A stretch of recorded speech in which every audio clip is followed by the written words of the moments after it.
Assalamualaikum warahmatullahi wabarakatuh. Perkenalkan, nama saya Vira Duramawati dari Prodi Manajemen Pendidikan Islam semester 4 Fakultas Tarbiyah dan Keguruan UIN Sunan Ampel, Surabaya. Di sini saya akan menjelaskan mengenai konsep dasar auditing pendidikan untuk memenuhi tugas mata kuliah auditing pendidikan. Pengertian auditing pendidikan.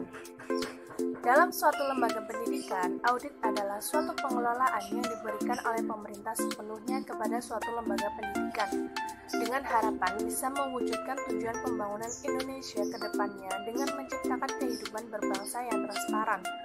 Dapat dikatakan secara mudah, audit adalah pemeriksaan dan pengumpulan bukti secara valid dalam bentuk informasi untuk membuat laporan penilaian dengan menilai sesuai kriteria yang telah ditetapkan guna untuk meningkatkan operasi lembaga organisasi. Audit adalah suatu aktivitas interdependen yang memberikan jaminan, keyakinan, serta konsultasi yang dirancang untuk memberikan suatu nilai tambah serta meningkatkan kegiatan operasi organisasi. Tujuan auditing pendidikan. Audit bertujuan guna meningkatkan penilaian kepada lembaga pendidikan dalam rangka mengupayakan untuk memajukan mutu lembaga pendidikan sesuai dengan standar penilaian institusi biasanya pada lembaga pendidikan penjaminan mutu lainnya. Berikut ini beberapa tujuan audit. Yang pertama meliputi 1. Penilaian pengendalian, meliputi pemeriksaan operasional yang berhubungan dengan pengendalian administratif pada seluruh tahap operasi perusahaan yang bertujuan untuk menentukan apakah pengendalian yang ada telah memadai dan terbukti efektif serta mencapai tujuan perusahaan.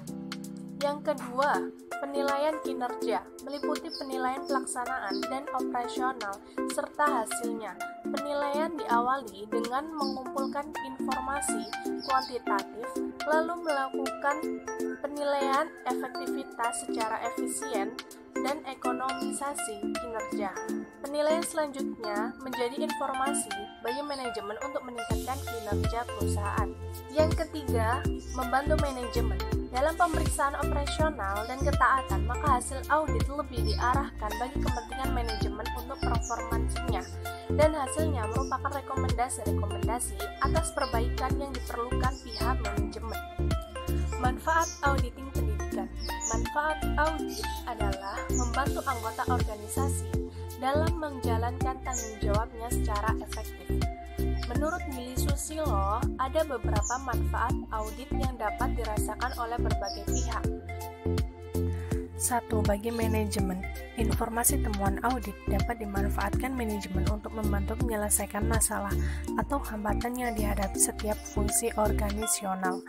2. Bagi auditor, seorang auditor dapat memperoleh pengetahuan dan pengembangan yang lebih mendalam tentang seluk-beluk operasi organisasi serta permasalahan yang dihadapinya.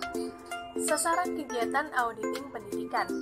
Dalam sebuah auditing pendidikan, ada beberapa kegiatan yang menjadi sasaran tujuan diadakannya auditing pendidikan.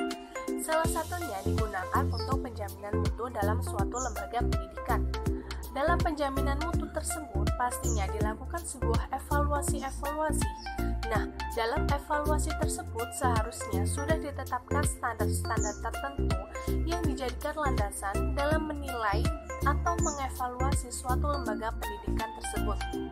Dengan demikian dapat disimpulkan bahwa suatu penjaminan mutu dilakukan dengan beberapa tahap evaluasi. Dalam tahap evaluasi tersebut, maka bisa dilakukan audit. Dalam sebuah manajemen mutu, ada 2 sasaran yang dituju. Yang pertama, pengendalian mutu. Pengendalian mutu ini mengacu pada proses dalam pemenuhan suatu standar mutu kualitas pendidikan. Dan yang kedua adalah mengenai penjaminan mutu. Dalam penjaminan mutu ini mengacu pada ketercapaian suatu standar mutu pendidikan. Sekian pemaparan materi konsep dasar auditing pendidikan dari saya. Kurang lebihnya mohon maaf. Wassalamualaikum warahmatullahi wabarakatuh.